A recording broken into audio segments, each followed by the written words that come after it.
ketika dunia terasa sempit. Allahumma qad daqat alaika, Allahumma qad daqat alayya. Ya Allah, sudah terasa sempit dunia ini bagiku. Bima rahubat, padahal sebelumnya dunia ini lapang, tapi hari ini terasa sempit.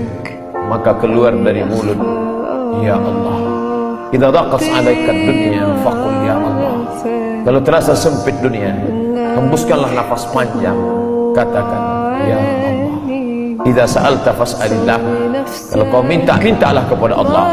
Wa idza sta'anta fasta'in billah, kalau memohon pertolongan, tiada tempat meminta, tiada tempat berharap kecuali makna sesungguhnya hidup adalah wa ma khalaqatul jinna wal insa illa liya'budun. Ibadah.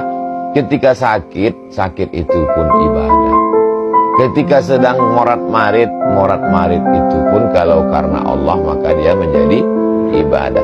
Jangan kita pahami bahwa yang namanya ibadah itu hanya sholat tahajud, sholat witir, sholat duha. Yang namanya ibadah itu hanya baca Quran, baca tabarak, baca yasin, baca fatihah, banyak sholawat. Itulah ibadah. Tidak. Orang yang sakit pun ibadah. Bahkan ibadah yang paling tinggi bukan baca Quran, bukan jihad fisabilillah, bukan sholawat, bukan zikir. Ibadah yang paling tinggi adalah ridha menerima takdir Allah Subhanahu wa ta'ala. Jangan putus asa, gunakan potensimu, apapun yang terjadi, gunakan. Ini sekarang banyak anak-anak muda nih kehilangan semangat. Kalau engkau kehilangan beras, masih bisa hidup 3 bulan. Kalau engkau kehilangan air, masih bisa hidup 3 hari. Tapi kalau kau kehilangan semangat, kau hanya hidup 3 detik. Tik, tik, tik, mati. Dan sebab itu jangan sampai kehilangan semangat. Bahasa kitanya putus asa. Hari ini manusia lupa apa tujuannya. Untuk apa kau dihidupkan Allah? Kenapa janin-janin banyak yang gugur? Kenapa anak-anak seusiamu, satu sekolah denganmu, satu madrasah denganmu, mati, sakit, tertabak, kecelakaan lalu lintas, sakau? Kenapa kau masih hidup? Apakah karena kesalahan malaikat? Tidak ada satu kesalahan dalam dunia. Kau masih hidup karena Allah masih sayang. Kata-kata hari ini, Kata-kata hari ini, jangan pernah sendirian. Karena sendirian itu banyak godaan. Berjamaah. Alaikum bil jamaah. Assalamualaikum warahmatullahi wabarakatuh. Jangan kau katakan pisau silet itu tidak tajam karena dia tidak bisa memotong batang kelapa. Dan jangan kau katakan kampak itu tumpul karena dia tidak bisa mencukur kumis. Semuanya ada porsinya masing-masing. Dia masuk neraka bukan karena tidak sholat. Dia masuk neraka bukan karena tidak puasa. Dia masuk neraka bukan karena tidak haji. Dia sholat, dia berzikir, dia puasa, dia bangun masjid. Dia masuk neraka karena zalim kepada manusia. Dosa kepada Allah bisa ditutupi dengan menangis di samping Ka'bah. Tapi dosa kepada manusia, kau mesti minta maaf kepadanya. Kalau dia sudah meninggal dunia, kirimkan doa. Assalamualaikum ya ahlal diyar minal mu'minin wa inna insyaallah bikum lahiqun. Yarhamullahu mustaqdimin wal mustakhirin. Nas'alullah lana wa lakumul afiyah. Aku tahu ketika aku ceritakan diriku, bukan untuk merubah kawan lebih sayang, bukan untuk merubah musuh menjadi cinta. Aku hanya ingin menceritakan bahwa inilah aku. Laisal fata may yaqulu kana abi.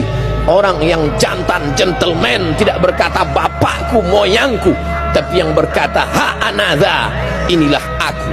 Sombong Ustaz? Tidak. At-takabbur lil mutakabbir sedekah. Sombong kepada orang yang sombong itu sedekah. Saya kalau dijatuhkan orang, saya jawab. Saya tidak mau saya pulang lalu bersedih, lalu iba, nggak mau saya begitu. Adapun orang yang membanding-bandingkan kita, si Anu 25 tahun sudah punya rumah, kau si Anu, maka membanding-bandingkan ini tujuannya untuk apa? Kalau membandingkan kita untuk motivasi, oke. Tapi kalau membandingkan untuk buat kita down, untuk buat kita jatuh, untuk buat kita kehilangan semangat, untuk membuat kita mencaci-caci Tuhan lalu mengatakan Tuhan tidak adil, maka lihat motivasi orang ini mau ngenyek kita, mau menjatuhkan kita, atau gimana maksud dia membanding-bandingkan kita ini. Jadi tidak bisa dibandingkan kita dengan orang lain karena karakternya berbeda. Si Anu umur 30 tahun sudah doktor, sudah menikah. Iyalah, bapaknya dosen, bapaknya PNS, bapaknya kaya. Bapak kita kan belum tentu sama semacam bapak dia.